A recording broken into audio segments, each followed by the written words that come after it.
subindo pra um lugar mais alto. Eu já desisti de andar. Cristo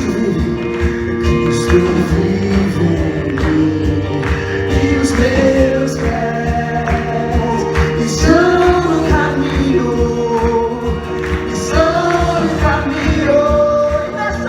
e nessa estrada eu não me desvio.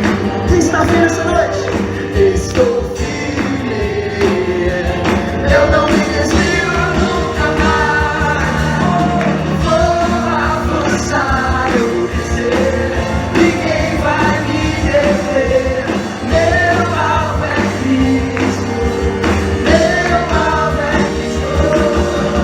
Vou avançar, eu vou crescer, ninguém vai me deter. Meu alvo é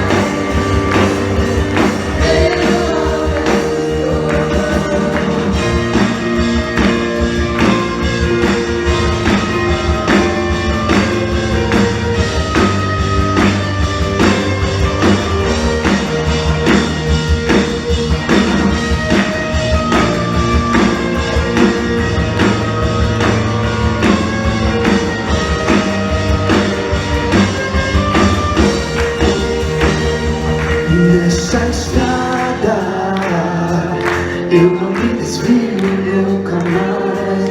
Estou firme. Só quem é firme canta essa noite. Eu não me desvio nunca mais. Vou avançar, eu vou crescer, ninguém vai me deter.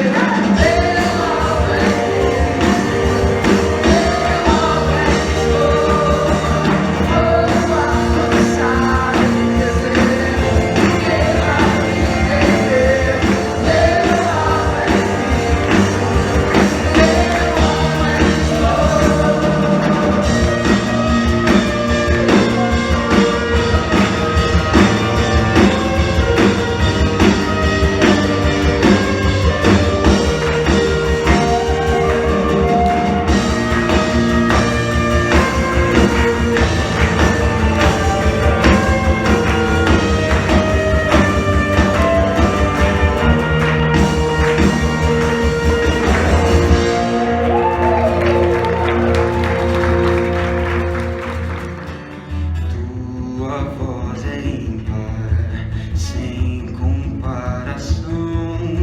Em meio à calmaria, o pleno furacão.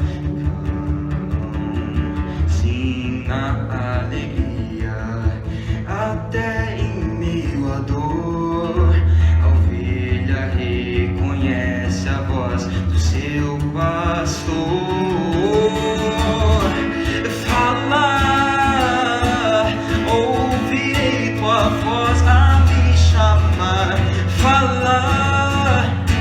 A vida flui da tua doce voz. Eu te seguirei, eu te seguirei. E falar, ouvirei tua voz a me chamar. Falar, a vida flui da tua doce voz. Eu te seguirei, eu te seguirei.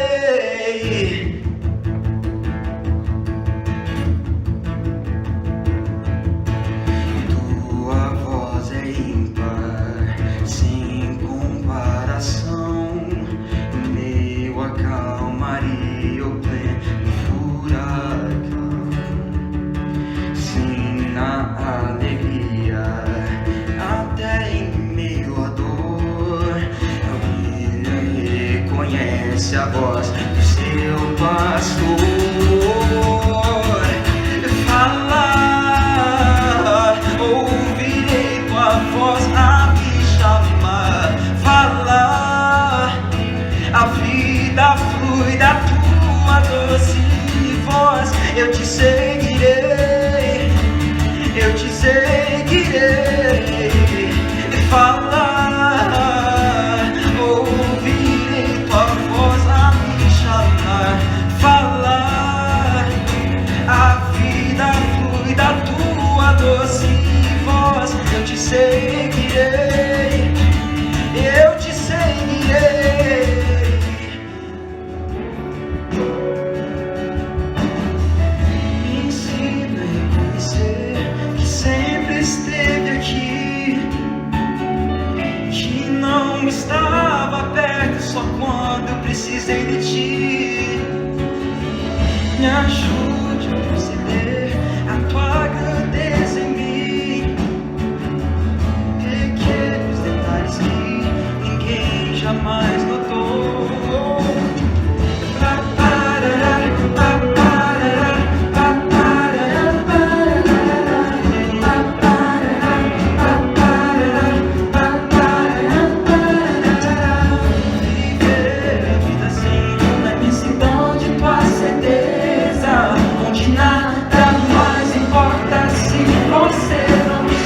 breathe, we live for you.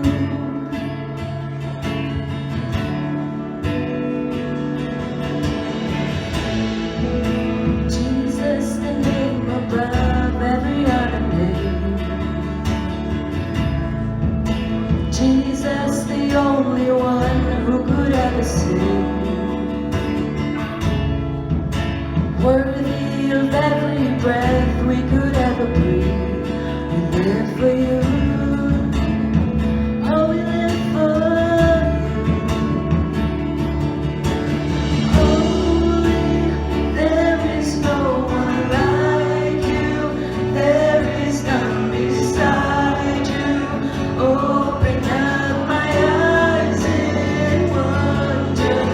Show me who you are and fill me with your heart and lead me in your love to those around me.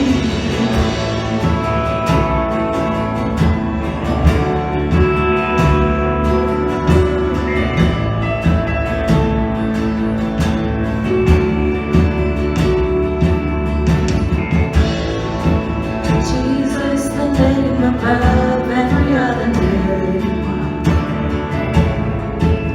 Jesus, the only one who could ever save. Worthy of every breath we could ever breathe, we live for you.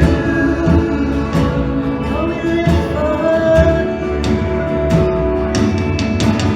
Holy, there is no one like you. There is none beside you. Open up my eyes in wonder. Show me who you are and fill me with your heart and lead me in your love to those around me.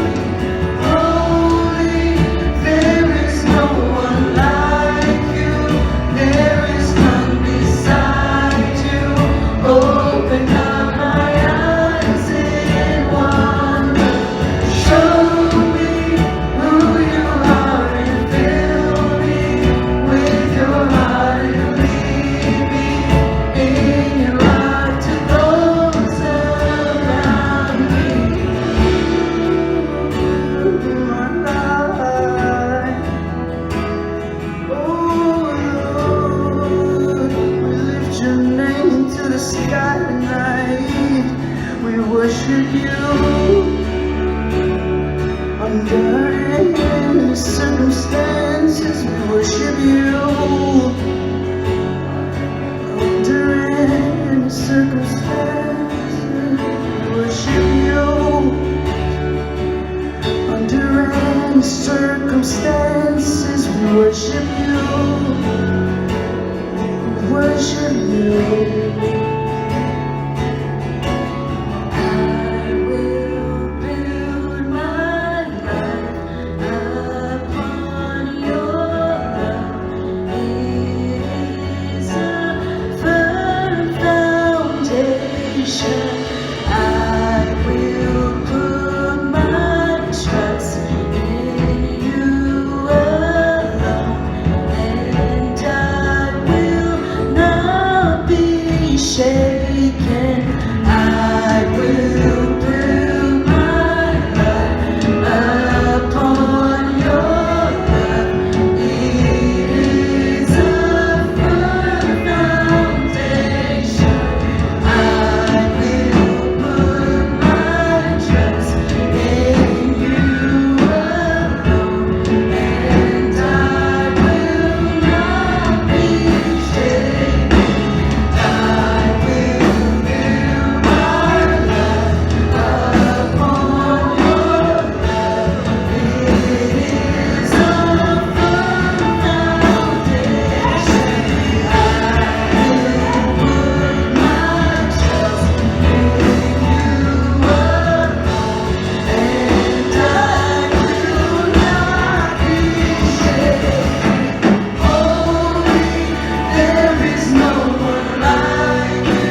capítulo 1 e o versículo de número 6.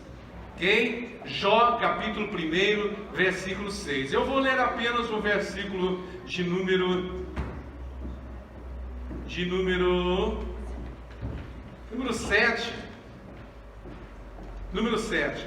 Apenas o número 7. Bem, o livro de Jó é um livro bem conhecido. A história de Jó é uma história bem conhecida. Todos nós conhecemos a história de Jó. Não somente os cristãos, mas a história de Jó é conhecida também por aqueles que não professam a mesma fé que nós. É uma história conhecida. E Jó, ele é conhecido pela sua paciência, correto? Pela luta, pelas dificuldades, pelas provações que ele passou, e ele suportou, ele venceu, teve êxito, e Deus o abençoou de uma forma extraordinária. Então nós conhecemos a história de Jó, e é sobre Jó que eu estarei falando com vocês na noite de hoje. O versículo de número 7 diz o seguinte: então o Senhor, e você pode observar que na sua Bíblia está com letras maiúsculas, para não haver nenhuma dúvida a respeito do Senhor, que é o nosso Deus, Senhor Jeová. E quando vem com letras maiúsculas, se dirige a um nome de Deus. E aqui diz: então o Senhor disse a Satanás: de onde vens? É a primeira pergunta. E Satanás respondeu ao Senhor e disse: de rodear a terra e passar por ela. A segunda pergunta que Deus fez para ele está no versículo 8. E disse o Senhor a Satanás: observaste tu a meu servo Jó? Porque ninguém há na terra semelhante a ele, homem íntegro e reto, temente a Deus e que se desvia do mal. Bem, que nós possamos na noite de hoje abrir o nosso coração, como nós temos aberto na hora do louvor, temos sentido a presença de Deus, Deus tem falado conosco, temos nos alegrado na presença do Senhor, que nós possamos agora também, nesse momento da palavra, que é um momento diferente, e é por isso que às vezes o ambiente muda um pouco, da parte do louvor para a parte da palavra. Por quê? Porque a parte do louvor, ela é vertical. Porque quando nós cantamos, nós não cantamos para o homem, ou pelo menos não devemos fazer isso. Quando eu canto, eu não canto para vocês. Quando o vertical cantou aqui, tenho certeza que o vertical não cantou para nós. Por quê? Porque o louvor cantado, ele deve ser vertical, é para Deus. Então esse momento é um momento onde nós nos envolvemos mais. É aquele momento que nós estamos oferecendo para Deus. Nós estamos tributando algo para Deus. Aí quando nós chegamos para a segunda parte, que é a parte da palavra, ela muda. Ela deixa de ser vertical e ela se torna horizontal. Porque eu não prego para Deus. Eu não preciso catequizar a Deus. Eu não preciso discipular Deus. Eu não preciso evangelizá-lo. Então a palavra é o momento onde eu falo para vocês. E é aí onde às vezes a pessoa diz assim: o pastor está falando para mim porque ele sabe a minha vida. Porque a palavra, ela é para você, a palavra é para mim, a palavra ela tem que falar comigo. Eu preciso sentir essa palavra. Se você está recebendo essa palavra, louve a Deus. Por quê? Porque ela vem de cima, ok? A palavra ela faz um L, ela vem de cima para o pregador e vai para a igreja. Então, é o momento onde nós ficamos mais reticentes. Porém, esse momento é o momento onde nós devemos também permitir que Deus fale conosco. Esse período, eu posso dizer que não deve ser um período apenas nós aqui falando, apenas eu falando e você ouvindo, porque não vai fazer um sentido completo para nós. Não pode ser um culto apenas monossilábico, ou seja, só eu falo, só nós estamos aqui nessa reunião, porém nós não ouvimos o agir de Deus em nossa vida. Então é necessário que nós possamos abrir o nosso coração e deixar que Deus fale conosco. Que Deus fale conosco, através do que? Através da palavra, através das canções, através do louvor, é onde nós também presenciamos Deus falando conosco. Então o culto não deve ser apenas nós aqui. Volto a dizer, não deve apenas ser um culto monossilábico, tá? Ele deve ser um culto onde nós temos a participação de Deus em nosso meio. E esse momento é aquele momento onde eu estou adorando a Deus na parte dos louvores e eu sinto comigo que Deus está falando comigo. Eu estou falando, eu estou cantando, mas ao mesmo tempo que eu canto, eu recebo de Deus, Deus retribui o nosso louvor a Ele, trazendo a sua glória sobre nós. Então há aqui uma parceria, há um momento onde nós compartilhamos com Deus. Nós enviamos, como diz alguns pregadores, nós enviamos glória e Deus envia a glória sobre nós. Nós enviamos a glória para Deus e Deus derrama a sua glória sobre nós. Então é esse momento que nós precisamos entender e buscar de Deus. Eu não posso estar na igreja apenas eu, sem ouvir e ter a presença de Deus na minha vida. Então eu preciso ter a presença de Deus, eu preciso receber a presença de Deus na minha vida. E que esse culto e que todos os cultos sejam diferentes.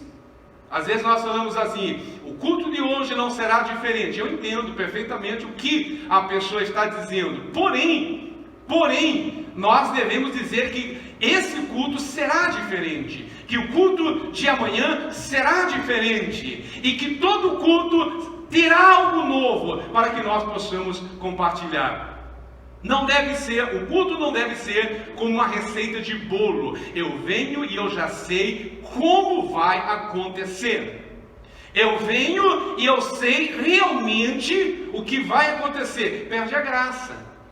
Tudo que é repetitivo e tudo que nós sabemos o que vai acontecer, perde a motivação. Lembram-se da história de Israel no deserto?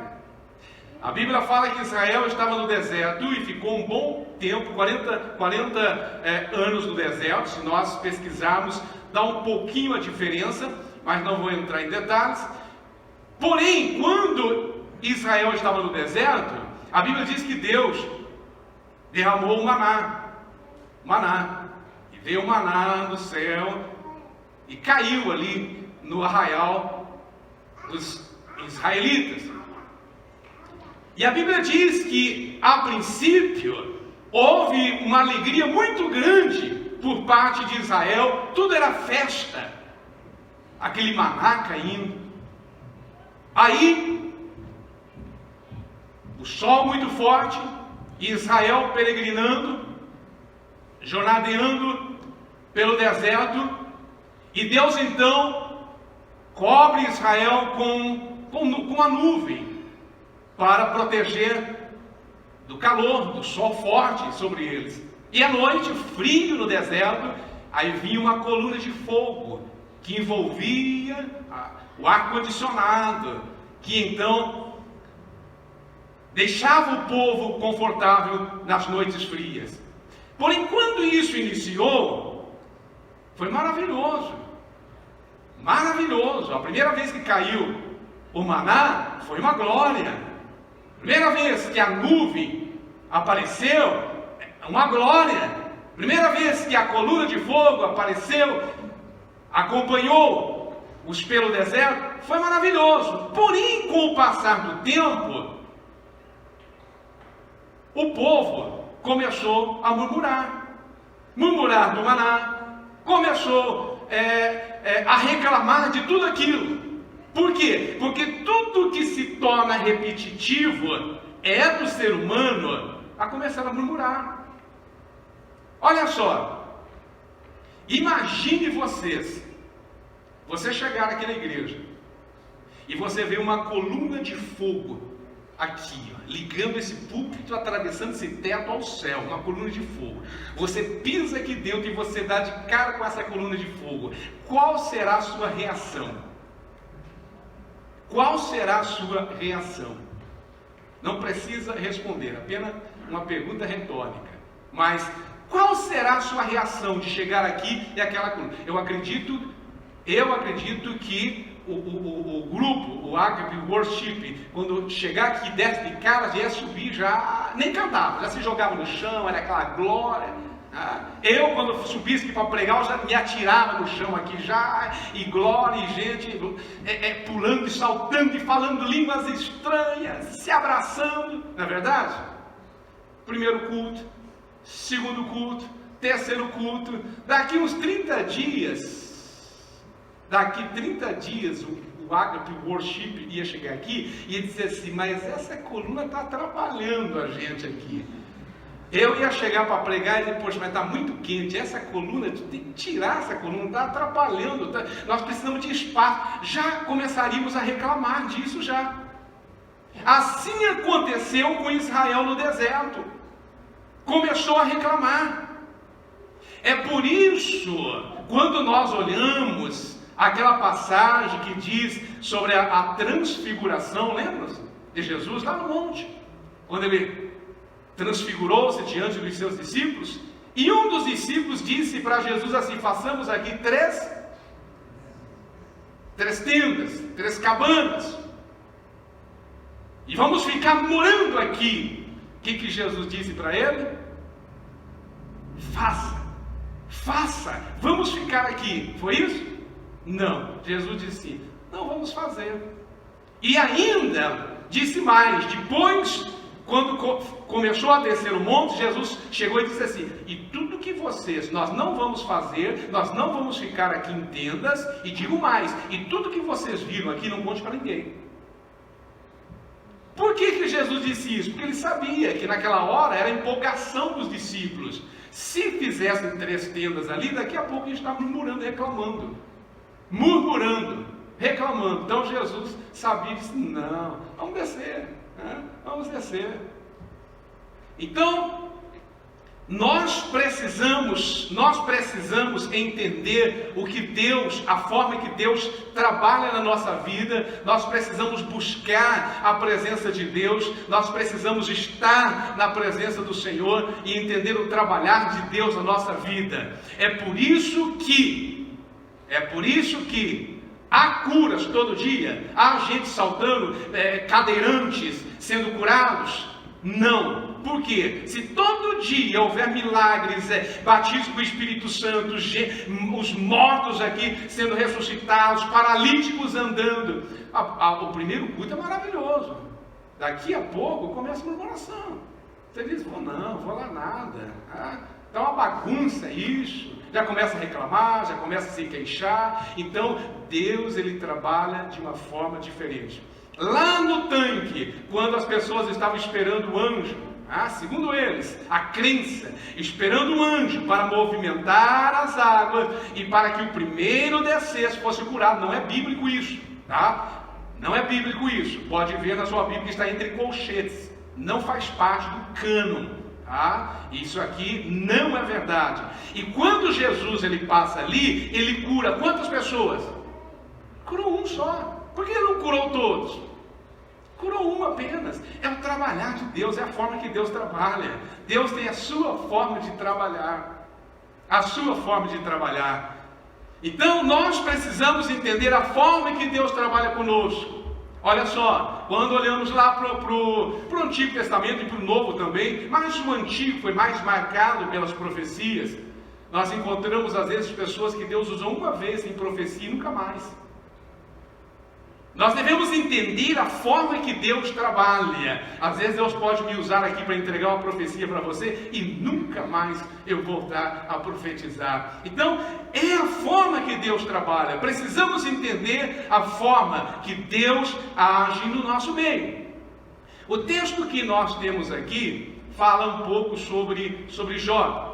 E nesse texto que eu li aqui, o versículo 7 e o versículo 8, nós vemos a grandeza de Deus, que Deus é inigualável. Não há outro ser semelhante a Deus. Vejam que aqui houve, e eu não vou entrar em detalhes aqui, houve aqui uma reunião angelical, onde os filhos de Deus, segundo a Bíblia, os anjos, eles se apresentaram para prestar conta de tudo aquilo que estavam fazendo para Deus. Até parece, quando nós olhamos dessa forma, por que a Bíblia relata dessa forma? Por quê? Porque nós somos muito pequenos para entender a grandeza de Deus. Somos muito pequenos para entender a grandeza de Deus. É por isso que a palavra diz assim: os filhos de Deus se apresentaram ali para apresentar contas a Deus. Por que eu estou dizendo isso? Porque precisa prestar conta. Eles precisavam falar ali o que estavam falando para Deus? Não. Quando nós olhamos por este ângulo, dá a entender que Deus não sabia que era necessário que os anjos dissessem o que estavam fazendo. Aí nós estamos diminuindo Deus, o seu atributo da onisciência. Então Deus é onisciente, Ele sabe. Por que a Bíblia traz dessa forma? Porque nós não entendemos. Nós somos seres temporais. Então nós estamos diante de Deus. É por isso que quando se trata, a Bíblia traz o sobrenatural é apresentado para nós de uma forma que nós possamos entender. Quando fala dos olhos de Deus, quando fala do cabelo de Deus, quando fala das narinas de Deus, das mãos de Deus, dos pés de Deus. Por que traz assim? Porque nós não conseguimos entender o tamanho de Deus. Não entendemos. Mas é assim, Deus, claro que não. Deus é Espírito. Espírito tem olhos? Não. Espírito tem cabeça? Não. Mas Deus se apresenta dessa forma, porque é a forma que nós conhecemos. Eu conheço o ser humano com cabeça. Eu conheço o ser humano com cabelo. Eu conheço o ser humano com olhos, com ouvidos, com nariz, com mãos, braços, pernas. Então, quando Deus se apresenta, Ele se apresenta dessa forma. Porém, Deus não é assim. Por quê? Porque Ele é Espírito. Deus é Espírito. Lembra lá no deserto? Moisés disse: eu quero te ver. Deus diz: ninguém pode me ver. E aí diz: eu vou passar e vou te cobrir com a minha mão. Mão, para que nós possamos entender que é uma mão. Espírito não tem mão. Deus é Deus, Deus é grande, nós não entendemos. Se você chegar ao ponto, eu entendo, então não é Deus que você está entendendo, porque Deus nós não conseguimos entender. É pela fé. Nós temos que ter fé, nós temos que acreditar, nós temos que crer que Deus é maravilhoso. Quando nós lemos Apocalipse, traz a nós um linguajar que nós possamos entender. Porque o céu é glorioso, o céu é diferente. Quando fala de coisas do céu, trata-se de uma forma que nós entendemos, de uma forma humana, para que nós possamos ter uma pequena noção do que é a glória de Deus, do que é o céu. Quando fala dos muros, tem gente que pensa que vai chegar lá e tem um muro, ele vai ficar encostado no muro. Quando fala das ruas, Rubens, alguns pensam que é a rua. Quando fala que tem um rio, ele pensa que vai nadar. Não, será que não dá para levar uma sunga e nadar? Não é assim. O céu é algo sobrenatural. É para que nós tenhamos uma noção, imaginar como uma cidade. É por isso que Deus traz isso para nós. As ruas são de ouros. Por que isso? Porque o ouro é o que nós, ficamos deslumbrados. Então, a Bíblia traz dizendo o ouro, mas ouro é algo que não tem como explicar. Não tem como explicar. Então Deus colocou ali o ouro. Vocês já vão ficar maravilhados com o ouro. Então nós olhamos aqui no texto bíblico e nós vemos a grandeza de Deus, e o inimigo, ele quis se assemelhar a Deus. Ele quis se assemelhar ao Senhor. E quando nós lemos aqui o livro de Jó, principalmente aqui o versículo 7 e o versículo 8, é interessante nós observarmos a forma que Deus se dirige.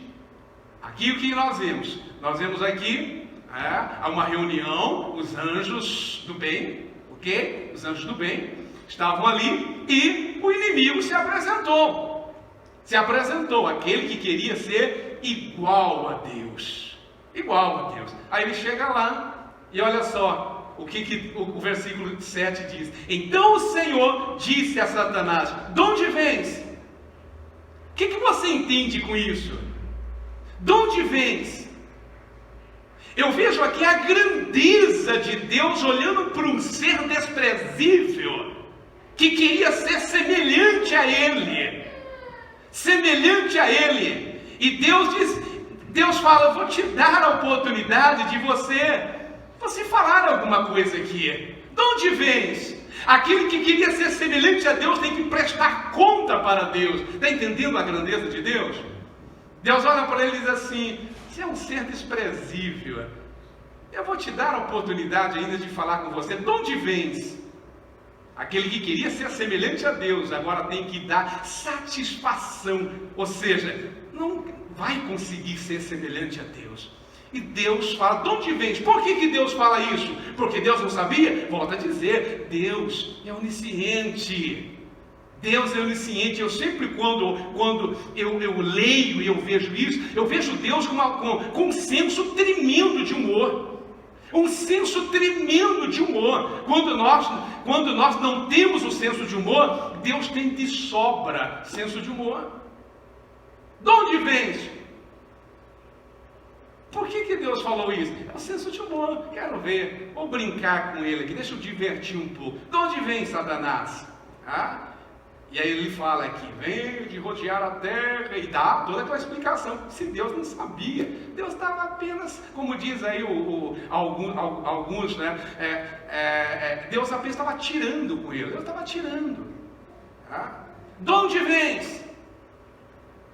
Venho aí de passear, de rodear a terra, tudo dando volta por aí. É a primeira pergunta. Aí Deus fala: vou brincar um pouquinho mais com esse ser desprezível. Vou brincar um pouquinho mais com ele ainda. Vou tirar uma onda maior com ele. Bem, e nesse rodear a terra, porque ele não é onipresente, então tem que estar rodeando. Aí Deus diz assim: ok, e nessa tua trajetória por aí, que não tem o que fazer e fica rodeando aí, deixa eu te fazer uma pergunta. Porventura você tem visto o meu servo Jó? Por que Deus está falando isso? É senso de humor, irmãos. Senso de humor. Já que ele veio aqui, vamos fazer umas perguntas para ele então. Tem visto o meu servo Jó? E aí Deus continua: homem fiel, íntegro. Isso era uma punhalada no peito do inimigo, Fiel, temente a Deus, íntegro, reto e que se desvia do mal. Se desvia do mal é o seguinte, que não está nem aí para você, Satanás. E que se desvia de você, que se desvia do mal. Tem visto o meu servo Jó? Teu servo Jó. Deixa eu tocar nele, você vai ver. E faz toda uma propaganda. Eu disse, ok, tá bom, vai lá, toca nas coisas dele. Só não toca nele. Deus cuida dos seus filhos. Você quer tocar no gado dele? Pode tocar. Quer tocar na casa dele? Pode tocar. Quer tocar nos bens dele? Toca. Só não toca nele. E aquele que queria ser semelhante a Deus ainda. Ser semelhante a Deus. Só não toca nele. Vai lá, vai lá. Ai, você vai ver. Meu servo Jó, fiel, íntegro, reto, temente a mim, e que se desvia de você. Se desvia de você. Senso de humor. Senso de humor. Aí eu volto a isso que o Senhor está falando aqui, a grandeza de Deus. E eu quero que você reflita agora. Me ajude a refletir. Quando Deus, Ele dá testemunho de Jó. Quando Deus dá testemunho de Jó, e eu posso dizer o seguinte, poderia até nomear aqui essa mensagem, como Deus me vê, como Deus olha para mim. Quando Deus, Ele testemunha a favor de Jó, Ele diz o quê? Observa bem, Ele diz assim, tem visto Jó, vamos mudar um pouquinho aqui, tem visto Jó, nem vamos dizer certo, tem visto Jó lá na terra, homem famoso, grande pregador, cantor, excelente voz, músico, toca uma guitarra que é uma maravilha, toca bateria, contrabaixo, teclado, ele sola com uma maravilha. Tem visto o meu músico lá embaixo? Tem visto o meu pregador lá embaixo? Deus usa esses predicados, esses adjetivos para dizer ao inimigo a respeito de Deus? É isso que Deus usa? Não. Por que Deus não usa esses predicados? Porque Deus não está nem aí se eu sou pregador, se eu sou músico. Deus está interessado no meu caráter. É no meu caráter. Tem visto Jó, grande fazendeiro, rico, respeitado. Deus está interessado na minha posição? Deus está interessado se eu sou presbítero, diácono, apóstolo, bispo, ou sei lá, tantos títulos que tem por aí? Deus está interessado no meu caráter. Deus diz, tem visto o meu servo. Ele não diz assim, tem visto o meu pastor lá embaixo? Tem visto o meu apóstolo lá embaixo? Deus diz, tem visto o meu servo. Tem visto o meu servo. Todos nós somos servos. E olha o que ele diz, homem reto, fala de caráter, íntegro, temente a mim, e que se desvia do mal. Essa é a preocupação de Deus, esse é o olhar de Deus para a sua igreja. É assim que Deus está olhando, é assim que Deus quer me ver, é assim que Deus quer te ver. Porém, nós estamos interessados em nossa posição. Nós estamos interessados. O homem olha para o homem dessa forma. Tem visto o meu amigo deputado federal, tem visto o meu amigo governador, tem visto o meu amigo juiz, tem visto. É assim que nós queremos ser vistos. Amigo do fulano, tem visto a posição. Tem visto o meu o pregadorzão, aquele é de nome, tem nome. Tem visto o meu músico lá. Não é assim que Deus nos vê. Deus olha para o nosso caráter. Nosso caráter é o que Deus testemunha a respeito de Jó aqui, meu servo. Primeiramente, meu servo. Nós somos servos e temos que nos orgulhar de sermos servos. E é difícil. É difícil. Eu dei um estudo em Newark, nos Estados Unidos, para obreiros, e falei a esse respeito, sobre servo. Normalmente nós chegamos e falamos: quem é você? Sou pastor fulano de tal. Eu sou o apóstolo fulano de tal. Eu sou o presbítero fulano de tal. Eu sou o músico fulano de tal. Eu sou o ministro de louvor. E não me chame menos. Agora, quem é que chega e diz: eu sou o servo? Quem é você? Sou servo. Porém, com sinceridade. Não adianta também com demagogia. Se for com demagogia, melhor você dizer que é músico mesmo. Porque às vezes dizer que demagogia. Eu sou servo do Senhor, meu irmão. Demagogia, né?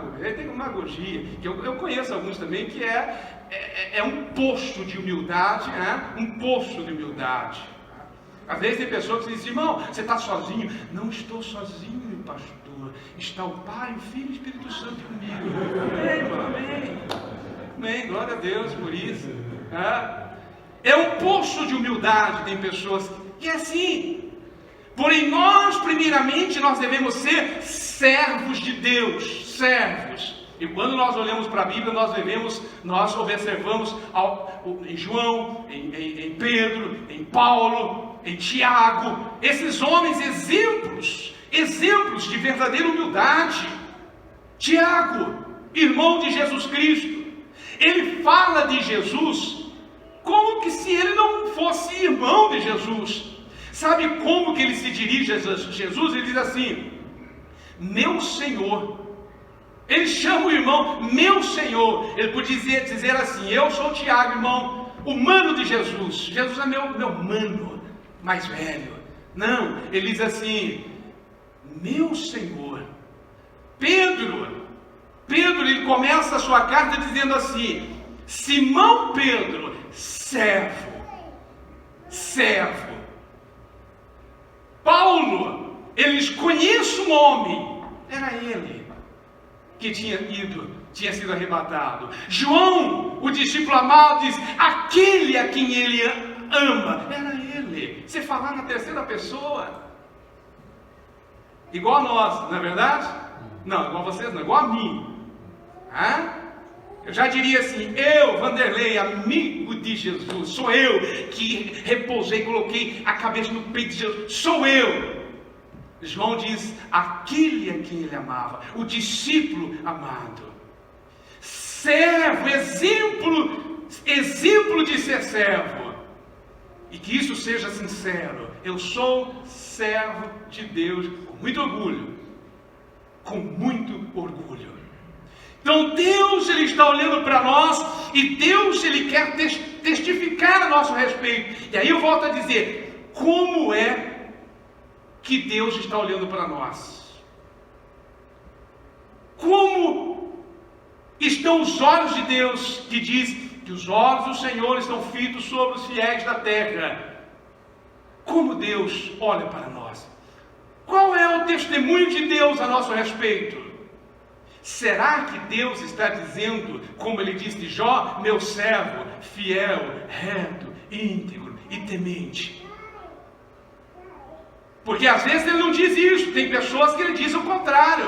Tem pessoas que realmente ele diz: tem visto lá o cantor? Tem visto lá o meu pregador? Tem visto lá o meu baterista? Tem visto lá o meu guitarrista? Tem visto lá o meu apóstolo?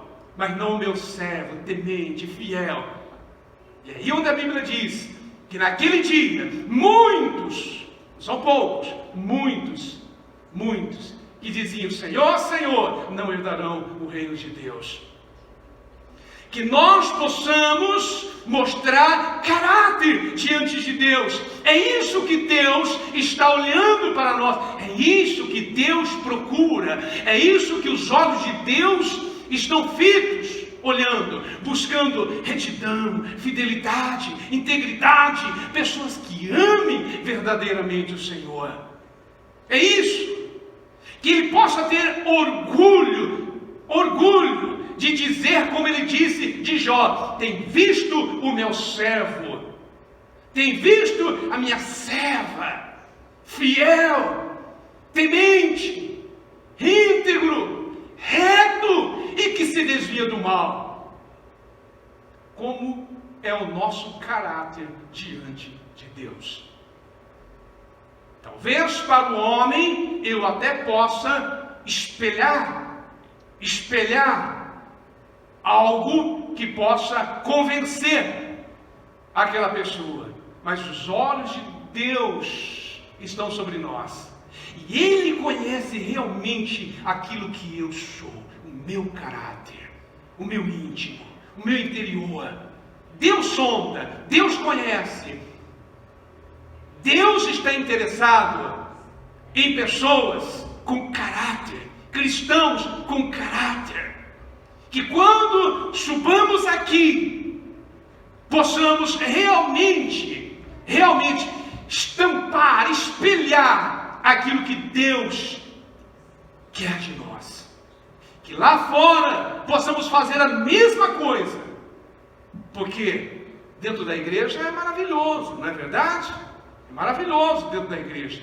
É difícil você ver quem é ruim dentro da igreja, porque dentro da igreja é uma maravilha. Eu sempre costumo dizer que se você fizer aquela oração de Eliseu, vamos enxergar aureolas sobre os irmãos, todos, anjinhos. Quando olhamos dentro da igreja, parece um gato de bota, né? Todo mundo assim com a mãozinha, com aquele olho de inocente. Agora, e lá fora, como é o nosso proceder, o nosso caráter? Como nós estamos agindo lá no nosso trabalho, lá na escola, com os nossos amigos, lá no nosso social, como nós estamos agindo? Aí eu digo, o que o homem agora está vendo, o que o homem vê, o que o homem fala, nem estou dizendo que Deus, o que o homem está dizendo ao nosso respeito aí fora. Agora imagina se o homem já vê um monte de coisa errada na minha vida, que eu posso esconder do homem. Agora imagina de Deus, que eu não posso esconder. Que nós possamos espelhar isso que Jó espelhou, e que possamos alegrar o coração de Deus. Alegrar o coração de Deus. E que em uma dessas reuniões por aí, Deus possa olhar e Deus possa dizer para o inimigo assim: tem visto o meu servo, fulano de tal, lá da Christian Agape Center, fiel, reto, íntegro, temente a mim, que se desvia de você. Que nós possamos alegrar o coração de Deus, para que nós possamos ter vitórias e sermos vitoriosos, sermos abençoados pelo Senhor. Nós precisamos viver aquilo que Deus Ele quer que vivamos. Nós precisamos espelhar a santidade. É o que a Bíblia diz: segui a paz, segui a paz e a santificação. Nós precisamos, meus irmãos, os olhos de Deus estão sobre a sua igreja. E quando eu digo igreja, não é esse prédio aqui não, sou eu e você. Os olhos do Senhor estão sobre nós. Tudo aquilo que eu faço, tudo aquilo que você faz, está sendo registrado, escaneado pelo Senhor nosso Deus. Tudo que eu faço. Eu posso esconder da minha esposa, pode esconder do esposo, pode esconder do amigo, pode esconder da igreja, pode esconder da liderança, mas nós não escondemos, não ocultamos aos olhos do nosso Senhor. Nada. Deus está vendo tudo que nós fazemos. E a volta do Senhor, ela é real, ela é verdadeira. Quanto mais se passa o tempo, mais pessoas desacreditam da volta de Jesus. A volta do Senhor, ela é verdadeira. O Senhor virá buscar a sua igreja. É bíblico isso. Os sinais estão aí estampados para que nós possamos ver. A volta do Senhor, ela é algo real. E nós precisamos estar preparados para o dia do arrebatamento da igreja. Porém, como estamos vivendo o nosso dia a dia? Como está sendo o nosso cultuar no dia a dia? Servir a Deus não é apenas aos domingos da igreja. Servir a Deus são todos os dias. São todos os dias. Dar um bom testemunho não é apenas na igreja. Dar um bom testemunho são em todos os lugares. Nós precisamos testemunhar. Como nós estamos cativando o mundo com o nosso testemunho? O que Deus está dizendo ao nosso respeito? O que Deus diria neste momento a meu respeito, a seu respeito? Se Jesus voltar agora, se o arrebatamento da igreja acontecesse agora, seja sincero com você, sem demagogia, você sobe ou fica? Reflita, pondere. O que nós estamos fazendo para o Senhor? Eu estou sendo um bom cristão? Eu estou sendo um bom cristão? Eu estou sendo um bom servo, como Jó foi? Eu estou dando um bom testemunho para os meus amigos? Eu estou dando um bom testemunho dentro da minha casa para os meus familiares? Para os meus familiares? A minha esposa, ela tem coragem de testificar que realmente eu tenho um testemunho de um cristão verdadeiro? O esposo tem condições? Será? Será? Uma das perguntas, quando uma pessoa é indicada para o ministério de diácono, presbítero, evangelista, pastor, é o seguinte: é perguntado para a esposa a respeito do esposo. Qual é o testemunho do seu esposo? Às vezes algumas tentam tapar o sol com a peneira, mas algumas são sinceras. E isso aconteceu uma vez comigo. Eu estava indicando um pastor e a esposa do pastor entrou em contato comigo e falou: meu esposo está fazendo isso. Eu acho que ele não merece ser pastor. Qual é o nosso testemunho para o arrebatamento da igreja? Lá na escola. Qual é o testemunho lá na escola? Eu tenho prazer de falar de Jesus na escola? Eu tenho prazer de que todos saibam que eu sirvo a Cristo? Ou eu tento me esconder? Eu compactuo nas rodinhas dos escarnecedores no meu dia a dia? Ou eu me afasto? Porque às vezes, para que eu não seja careta, eu fico e compartilho ali, porque se eu sair, eu sou careta. Como está sendo o meu testemunho hoje? Os princípios bíblicos, eu ainda carrego comigo esses princípios? Os bons costumes de sexo após o casamento, é careta sexo após o casamento e eu tenho que dar mais saidinhas, porque imagina a virgem, o que vão dizer de mim? E eu com essa idade sou virgem. É uma careta. Como que eu estou olhando? Eu ainda sigo a Bíblia ou eu estou tentando encontrar uns gaps na Bíblia para dizer que, para fortalecer a minha tese, para que eu faça algo errado? O que nós estamos fazendo? O que nós não podemos, como líder, como pastor, é forçar. Mas eu preciso ensinar a igreja a verdade. Se você vai fazer ou não vai, aí é com você. Examine-se o homem a si mesmo. Mas a Bíblia diz lá em Ezequiel, o sangue desses justos serão cobrados do atalaia, se não falar. E é por isso que eu preciso falar. O que Deus está olhando, olha para Jó, Ele está buscando aqui, são servos com qualidades, caráter. É isso que nós estamos espelhando? É isso que nós estamos presenciando hoje dentro da igreja, no nosso meio? Eu sou fiel nas minhas contribuições? Sou fiel no meu dízimo? Eu sou fiel em congregar? Quantas vezes eu congrego? Eu sou fiel a Deus? Onde está o meu talento? Eu estou usando, está enterrado o meu talento. E no dia do arrebatamento da igreja?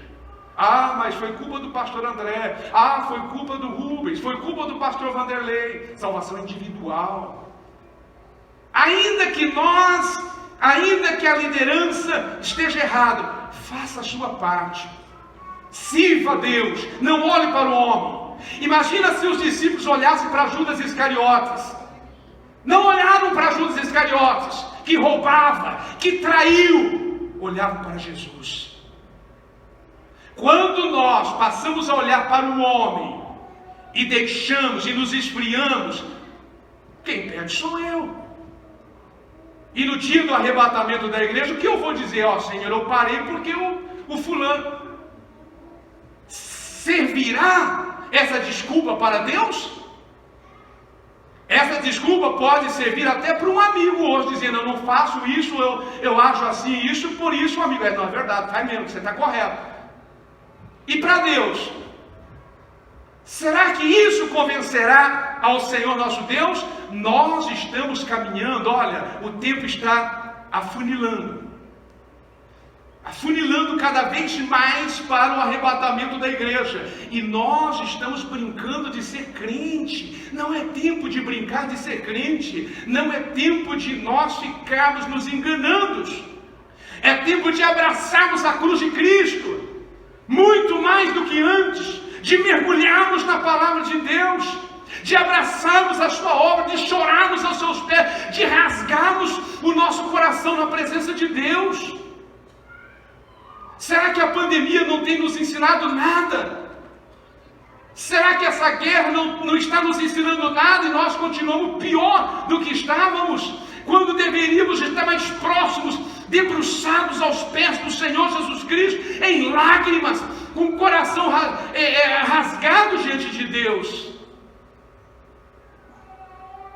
Deus está procurando qualidades. Ele não está interessado nos diplomas que eu tenho na minha casa. Ele não está interessado, meus diplomas servem para o homem. No trabalho, no dia a dia, ok, excelente. Mas para Deus, Deus está interessado em qualidades. Se eu sou reto, se eu sou íntegro, se eu sou fiel, se eu sou dedicado, se eu amo a Ele, se eu me desvio do mal. Não é desviar da igreja, não é desviar dos propósitos de Deus, não é desviar das funções que eu deveria fazer, não é desviar daquilo que eu sei fazer e não faço. Não é isso, é desviar do mal e abraçar o bem. Abraçar o bem. A palavra, ela pode soar um pouco dura, mas a palavra de Deus, ela precisa ser observada, ela deve ser observada se nós queremos ir para o céu.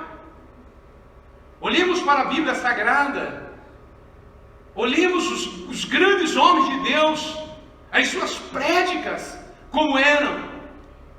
Que Deus nos ajude, que Deus nos fortaleça a cada dia mais, para que nós possamos alcançar a nossa salvação. Paulo diz assim: temo, depois de salvar a muitos, perder a minha própria salvação. Precisamos tomar cuidado. Precisamos nos cuidar. E eu deixo essa palavra dizendo: vamos cuidar das nossas crianças. Ensina o teu filho, não é o caminho, não é ensinar o caminho, meu filho, ó, hoje é dia de culto, vai ao culto e fica em casa. Não, ensina o teu filho no caminho, é junto com o filho para a igreja. Junto com o filho para a igreja. Quantas vezes que eu vejo alguns filhos da igreja e cadê o pai? Cadê o pai? Como que eu vou cobrar do meu filho se eu não estou no caminho? Mas porque não deu por isso. Sempre quando é para Deus é difícil, mas é para ir para o shopping, aí não tem obstáculo. Se é para ir para viajar, não tem obstáculo. Mas se é para a igreja, aí não dá hoje, né? Hoje doeu o pé, doeu a cabeça, doeu os olhos, doeu o fio do cabelo, hoje faltou gasolina, furou o pneu, hoje para a igreja. Mas quando é para outra coisa, nada dá errado, não é verdade? Nada dá errado. Que nós possamos abrir os nossos olhos para isso. Você pode estar dizendo assim: pastor, hoje está difícil. Pastor, você pode estar me xingando, jogando praga em mim. Não tem problema. Quando eu olho para os grandes homens da história, Jerônimo Savonarola. Conhece a história de Savonarola? Eu não prego nem 50% do que ele pregava. Sabe qual foi o fim de Savonarola? Fogueira. Sabe por quê? Porque isso que eu estou pregando para vocês aqui, não é nada. Vocês ouviram isso aqui sorrindo. Savonarola era chicote. Tiraram a vida dele. Que nós possamos cuidar dos nossos filhos. Que nós possamos cuidar dos nossos jovens, dos nossos adolescentes. Ensinemos a nossa juventude os bons costumes. Que a juventude, essa juventude que nós temos abençoada na igreja, não perca essa essência. Não perca essa essência. Porque o que é careta para o mundo, para Deus não é. Às vezes queremos ser tão descolados lá no mundão e desagradamos ao Senhor nosso Deus. Pastor, o senhor está falando isso aí porque o senhor não é jovem. Já passei por essa fase. E na igreja, que nós possamos cuidar do nosso testemunho, meus irmãos. Não podemos brincar, não podemos titubear. A volta do Senhor está muito próxima. E se não é no arrebatamento, tem um montão de gente indo pela Covid. Precisamos estar preparados para o arrebatamento da igreja. Senão não faz sentido nós estarmos aqui na igreja. Eu não venho à igreja apenas para cantar, por isso é bonito. Eu venho à igreja porque tem um propósito maior, que é a minha salvação, é adorar a Deus. Não é apenas um encontro social. O que está acontecendo em muitos lugares é um encontro social, é legal, é bacana, não tenho o que fazer, vou para a igreja hoje. Vou lá, é legal, vou cantar, vou bater palma, vou saltar, vou pular, vou aplaudir. É mais do que isso estar na igreja. O propósito de estarmos aqui é tributarmos a Deus o nosso louvor, adoração ao Senhor, nos entregarmos para Ele e cuidarmos do nosso testemunho e da nossa salvação. Que nós possamos estar ancorados na palavra do Senhor. Jovens, crianças, jovens, adultos, leiam a palavra de Deus, leiam a Bíblia, estudem a Bíblia Sagrada. Venham para os cultos de quinta-feira aprender a palavra de Deus. Leiam, tenham o hábito de ler a Bíblia Sagrada, pegar a Bíblia, ler a palavra de Deus. É a palavra de Deus que alimenta, que sustenta, que nos dá base. Como que eu vou vencer se eu não conheço a palavra de Deus? Vamos estudar a palavra. Vamos buscar a Deus em oração, em jejum, em consagração. Vamos buscar, vamos mergulhar na presença de Deus. É isso que Deus quer. É uma igreja reta, uma igreja fiel, íntegra. Vamos nos colocar em pé? Por gentileza. Eu quero te convidar para essa semana, eu quero convidar você para orar pelo menos 30 minutos por dia, ok? Até domingo, pelo menos 30 minutos por dia. Eu quero te convidar a fazer uma campanha, como nós falamos, uma campanha de oração, lá na sua casa, aonde você estiver, qualquer lugar, mas que ore. Eu estou no meu trabalho, eu não vou. Ora, onde você estiver. Se quiser orar 30 minutos contínuo, ok. Se quiser orar 10, depois mais 10, depois mais 10, enfim, eu convido você, convoco você a orar 30 minutos por dia, até domingo. Será que é muito difícil nós orarmos, falarmos com Deus? Vamos orar, vamos buscar a presença de Deus. Não vamos perder esse hábito, não vamos perder esse costume de falar com o Senhor nosso Deus.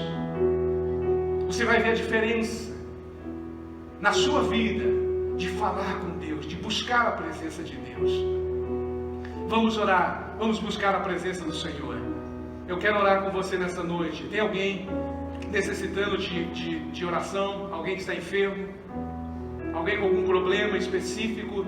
Eu quero que você saia do seu lugar, venha aqui à frente. Nós vamos estar orando. Eu quero orar com você. Enquanto o Anthony canta, nós vamos estar aqui orando, buscando a presença do Senhor. Seja qual for o seu problema, seja de cunho espiritual ou qualquer outro, venha aqui à frente. Vamos orar. Vamos buscar a presença do Senhor nosso Deus. Busque a presença do Senhor. Seja o que você esteja passando, se é um problema conjugal, busque a Deus. Se é um problema financeiro, busque ao Senhor.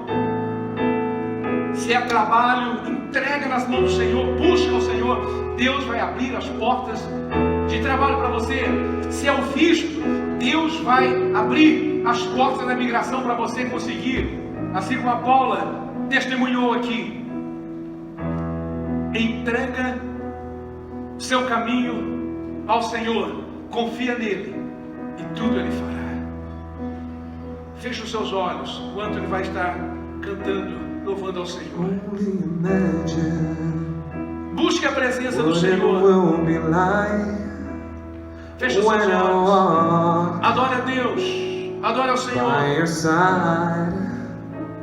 I can only imagine what my eyes will see when your face, Senhor Deus, is before me. Pai I can celestial, only imagine. abre os céus sobre este teu filho nesta Only noite. imagine. Aleluia. Te adoramos, Senhor. By your glory, what will my heart feel? Will I dance for you, Jesus? Or in honor of you be still? Will I stand Adore ao in your Senhor. presence? To my knees will Com toda a I sua alma, com todas as fall? suas Will I forças. sing Adore ao Senhor. hallelujah? Will I be able to speak at all? I can only imagine. Adoramos a Ti, Senhor. Only imagine. Te adoramos, Senhor. Can only imagine Adoramos a Ti. when that day comes and I find myself standing in the sun. I can only imagine when all I will do is forever. Rasga o seu coração Forever na presença worship de Deus you. na noite de hoje. I can only imagine. Aleluia. I can only imagine.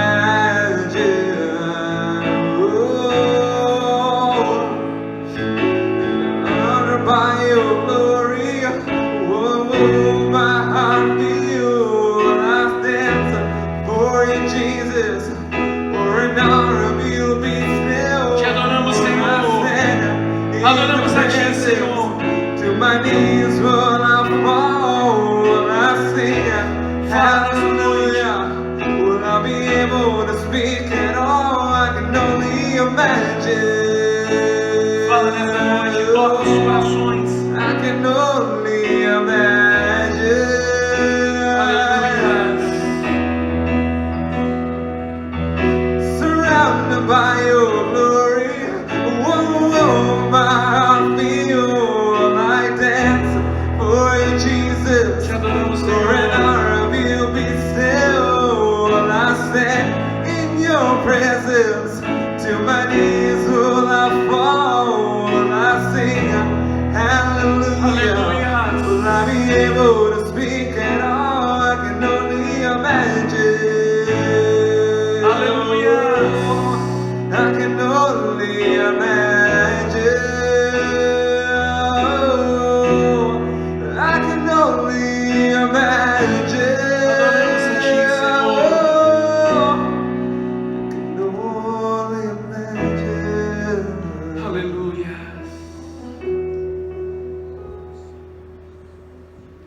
Tu és santo, Senhor. Tu és maravilhoso e nós adoramos a Ti, Senhor. Eu peço a Ti na noite de hoje pelos Teus filhos, que o Senhor abre as portas de emprego.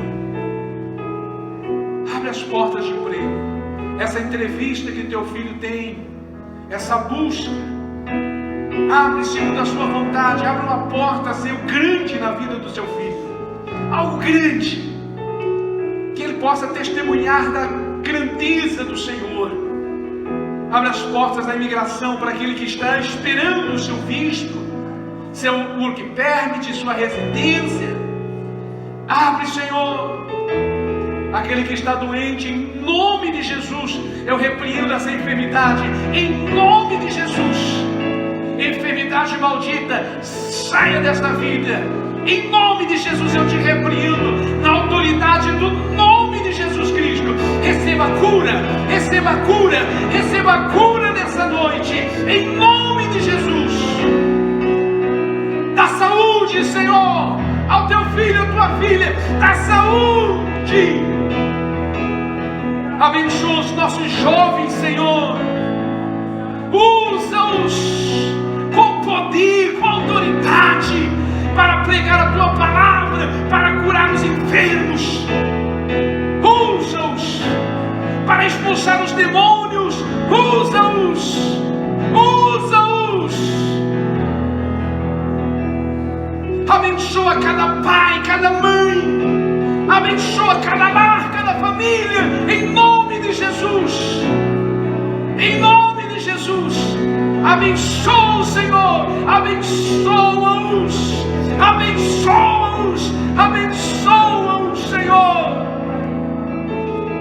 Guarda-nos de pecar contra Ti. Ajuda-nos, ó Deus, a nos mantermos íntegros, retos, fiéis perante a Tua presença. Em nome de Jesus. Eis a Tua igreja aqui nesta noite, aquebrantada aos Teus pés, Senhor. Eis a Tua igreja aqui nesta noite, humilhada diante de Ti, Senhor. Recebe a nossa adoração, recebe as nossas lágrimas. Em nome de Jesus.